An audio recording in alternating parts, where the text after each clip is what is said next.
There are currently 18 characters in my game Crossovers. Yes, I said my game because I am in fact the owner making this video. I had some of my community answer this Google form I made where they had to rank every character in the game in terms of being cool.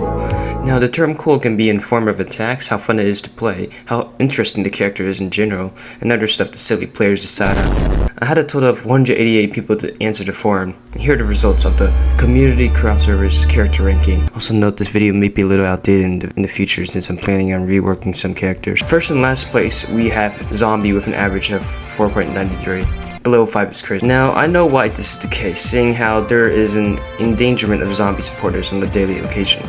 To begin, his M1 does not stun you at all. It may be fast and furious, but having the only M1 that doesn't stun really isn't good for your combo game.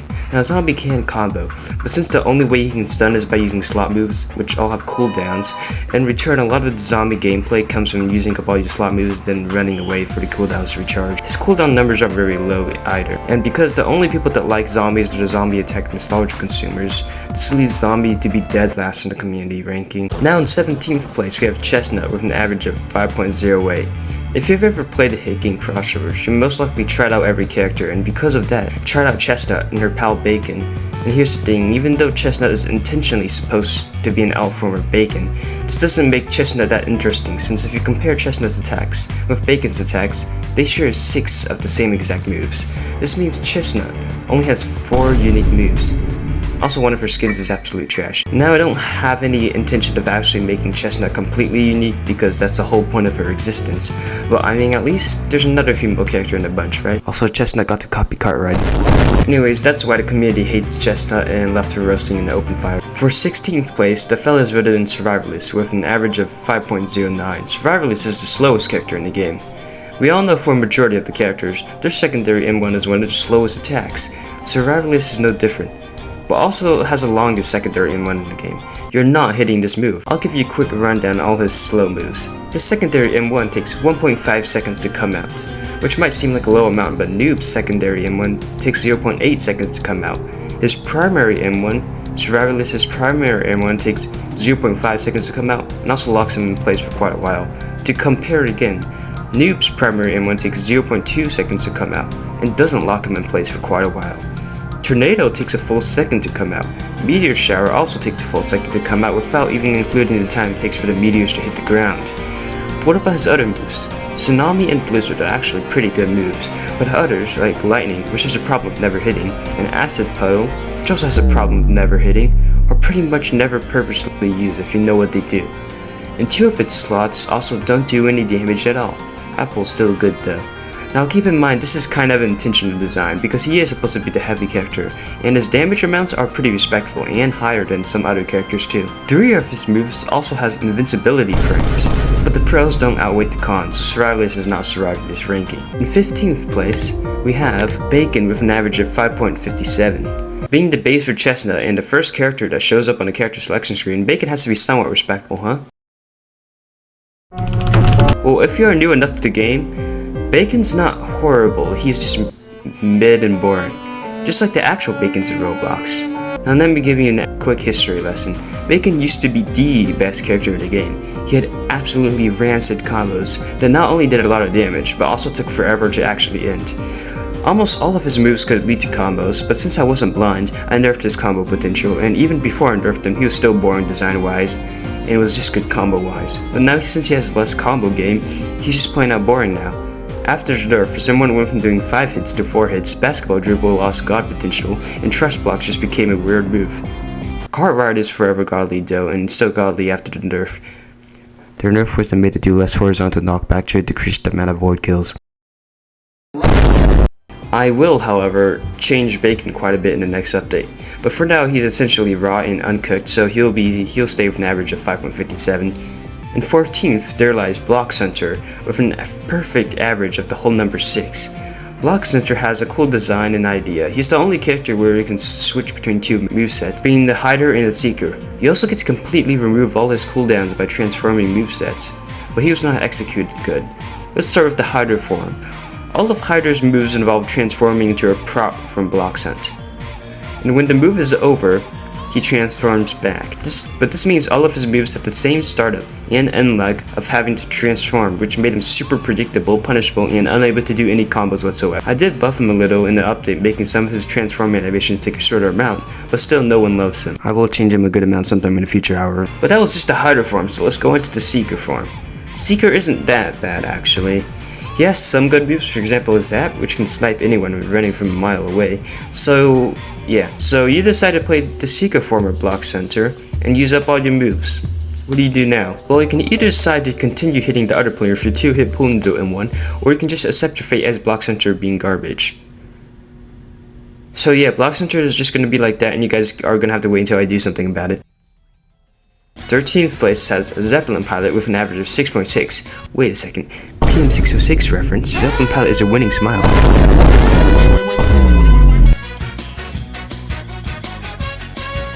Anyways, let's start with his good parts. Nowadays, his M1 is sort of good, and he has decent combo game. He also has a pretty good projectile with a short cooldown of 7 seconds. He also has 2 plane attacks that make him completely invulnerable when the plane comes out. He also has a Zeppelin breaking combo that lets him confirm into a time bomb, and is pretty devastating to your health. Now for the cons.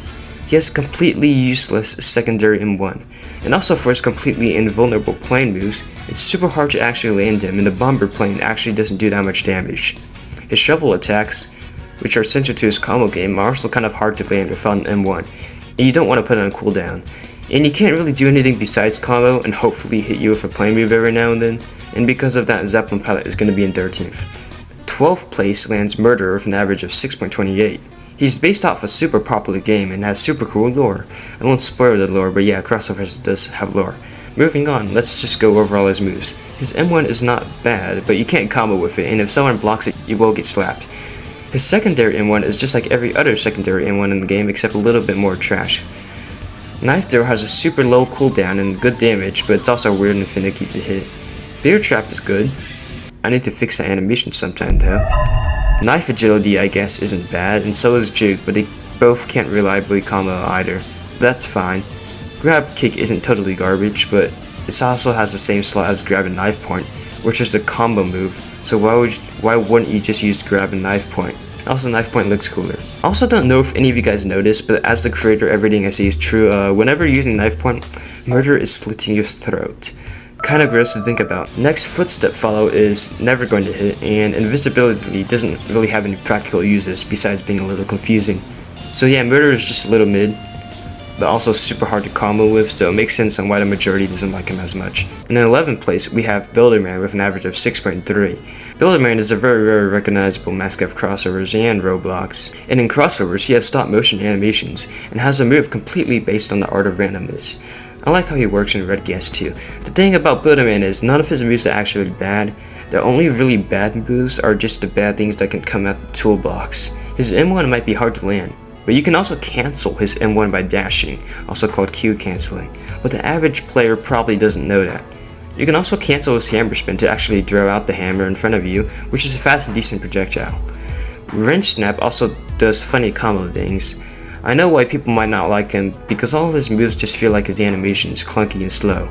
A lot of his moves lock him in place, and he has the longest lasting M1 in the game. And keep in mind, most people do not know you can cancel his M1. So Builderman isn't necessarily bad, he's just not amazing, and that decides to place on the list. Next up in line is Speedrunner in 10th place with an average of 6.32. Speedrunner is the most agile character who has no real slow moves besides strong charge. Since he is the most agile, a lot of his moves make him zoom around the place, and he's also probably the most airborne because of this. He has combos too, but those combos are harder to pull off because of how flashy and rapid his moves are. He also has the least references in the game. That's not cool. Maybe I should add pets to his moves after seeing what happened to the actual speedrun for. But anyways, I have nothing else to say about Speedrunner, and the reason most people put him in a bad spot is probably because he's really hard to learn and really hard to make reliable combos with. For 9th place, we have Developer with an average of 6.42. I personally despise this character and believe he is clunky and has missed potential in the references of Roblox Studio. He will be saved one day. In all honesty though, he isn't a bad character in any shape or form. His playstyle for me and a good chunk of other people just is too clunky. This is the part in the ranking where I can't really hate on the characters anymore, that's sad. Anyways, the developer's only really useless moves are Modeling, Teleport, and Apply Impulse. Current day Apply Impulse specifically, because on the release of crossovers, Apply Impulse was known for having absolutely astonishing knockback, frame 1, and this meant any developer players could have a free win on any void maps. Actually, a lot of characters had astonishing hitboxes and astonishing everythings back on release.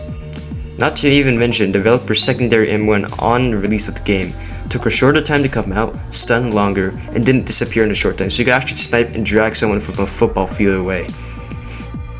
Moving on, 8th place is where Roleplayer is with an average of 6.43. Roleplayer is actually one of my mains, and one of the reasons why I main her is totally not because of her last skin. Roleplayer, despite being the character released in the newest character update, is actually very similar to the starter characters. She has a very starter character M1 and no outlandish moves, like for example spawning a plane. I personally think she has no bad moves whatsoever. Some might say YouTube thumbnail is the trash moves, but other than being funny, I actually landed this a couple of times in real 1v1s by breaking my opponent's block. And Roleplayer is actually really good at breaking block too. The enemy's move actually does so much block damage on a full block bar. It will do this. That's a lot of block damage. The move also has small end lag too. She also has her secondary M1, which like most secondary M1s, do a lot of block damage, except hers is faster than usual and lunges her forward. This is probably one of the only secondary M1s where you can just throw out it without getting 100% punished. The Book's move is also pretty much instant and covers a good distance, and it can also do pretty good block damage. Don't block against a player guys, especially since the baby and cat she can spawn also go through your block. Totally not a glitch, I swear. However, some don't like Roleplayer because she might be a little boring, since she is very similar to your starter character, and also, why is Stroller so glitchy? You have to fix that. Some people also think Roleplayer simply has more potential. Next up is Noob in 7th place with an average of 6.59. Noob was actually the first character to ever be made in the game. He's the most beginner friendly character and also not boring like freaking bacon. Look how funny he is when he eats you. Gameplay wise, Noob is also very combo heavy, which means he's nice for beginners, but you can also master him a good amount too. Noob is also kind of hard to punish at times and has invincibility on 2 of his moves. You can also cancel Speed Coil to completely remove any chances that you get punished for using it. Also fun fact, his longest stun move is actually Bloxicola. You won't be actually hitting it though. Continuing on, we have Mr. Tycoons in 6th with an average of 6.61. I think this is also one of the ones where it's best if I give a quick rundown on all of his moves. Mr. Tycoons is a unique character which starts off with less moves than every other character but can buy more moves with his shop. You can buy moves by earning money by hitting players. His primary M1 is actually really good hitbox rise, and that's mainly to make it easier for him to earn money. His secondary M1 is just like every other secondary M1, Dropper is a cool move I guess, but the more experienced players can deal with it easily. But if you hit this move in a horde of players, you can earn money fairly easily. Button Landmine is a bear trap that can't combo, Laser Door isn't really helpful, Rebirth will get reworked in the future, I swear. As for his buyable moves, a Laser Gun is a fine projectile that's good for finishing off health points. The secondary version is a charge attack. It's kind of less useful. Spin Jump Trail is a direct copy of a move from Speedrunner and is actually pretty important for Tycoons and is a great combo move. Rainbow Path is just there and good for a surprise I guess. Gravity Coil is only useful for that one skin. Regen Coil is what you do when you have some free time, and both hoverboard attacks just exist when you need another item. Both Illumina attacks are also not bad, they just cost a fair amount of money. But I have to buff Illumina sometime. So that's all for Tycoons, and I can't quite complain about a lot of things. We are now entering top 5. In 5th place we have the Napoleonic War unit with an average of 6.69. Anyways, his M1 hitbox is good, and he isn't slow and clunky whatsoever. Sure, he has 2 moves that are pretty slow, but if you just ignore those and use the other attack in that slot, he's a good character. I'm pretty sure a lot of people like him purely because of his reference, and how he's basically the only real-life human being in the entire roster. And just like Zeppelin Pilot, he's nonchalant and a good musician too. Musket is busted and he can combo a good chunk too, and after his buff, his maneuver attacks are both pretty hard to predict and can be used in combos more consistently. The next character is Pizza Place Guy in 4th place with an average of 7.22. He's very recognizable and everyone loves work at a pizza place, trust me. He's even been on a few Roblox trailers, so that's already up his coolness purely based on who he is. Let's look at some of his interesting moves. He has 2 instant moves, both of which being his pizza delivery vehicle, and they're fairly good moves too. Not used for combos, but you can just throw them out for some quick damage. His only bad move I can think of is the puddle moves and pizza throw, but even then they aren't that bad. He can combo with his nice pizza cutter and with oven grab.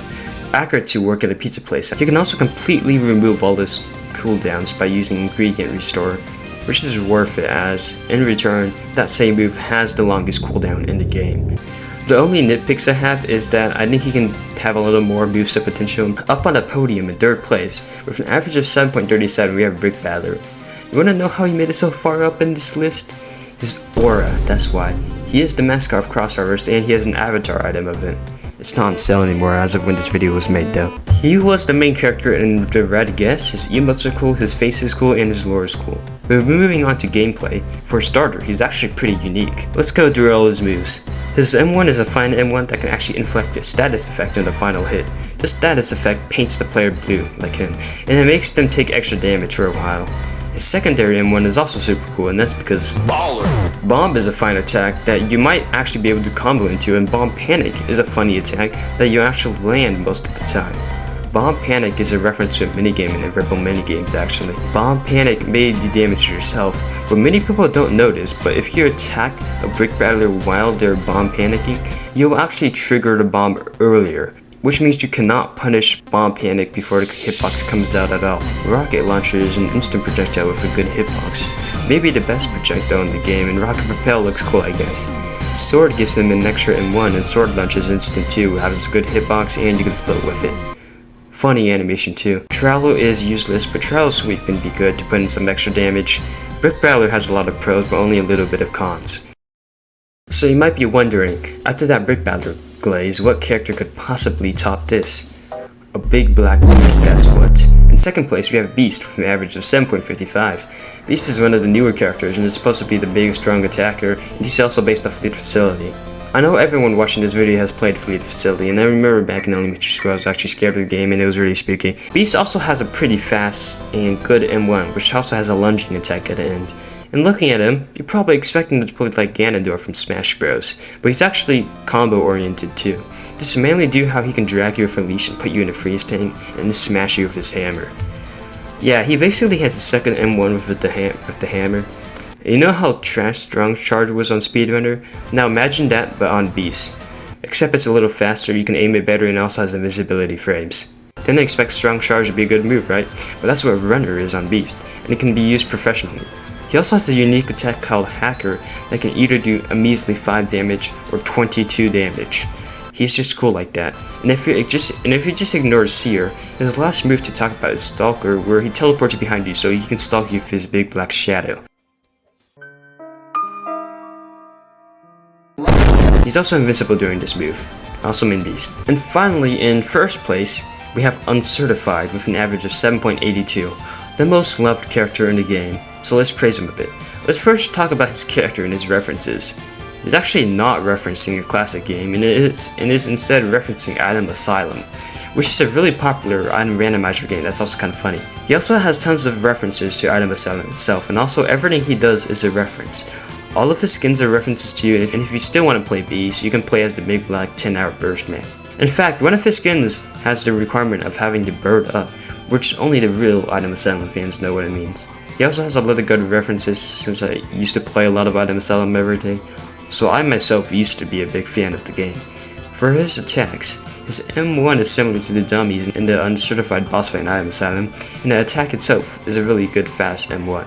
The secondary M1 is funny I guess, but also has a good hitbox. He then has his fish, which doesn't combo, but it's also impossible to punish, comes out fast, has a massive hitbox. It can hit multiple times, and it can knock people into the void for void kills. And for his secondary slot, there is the banana peel, which is good for comboing. It's also comedic. He didn't have stick. It's funny, but also a good combo ender with good hitboxes and good damage. Pants is fine I guess. Then he has Bobbin, which isn't quite a great move, but is a good reference to Item Asylum. In fact, you can actually combo into Bobbin if you hit them with the banana peel. Combat Soldier RPG is a good projectile that does massive knockback and good damage and block damage, and Lamp is only for burning up. Michael P is a unique funny combo projectile, and I just had to include it. So I really have nothing bad to say about Uncertified, and for his somewhat bad moves, they make up for it by being useful in the skins. Except for Pants. Pants isn't that good. Ultimately, that's the community ranking on the characters before I rework all the characters in the future. If you want your opinion on any future community polls, you can join the Discord server and whatnot. And also check the devlogs of the upcoming horror game I'm making. Yeah, that's it.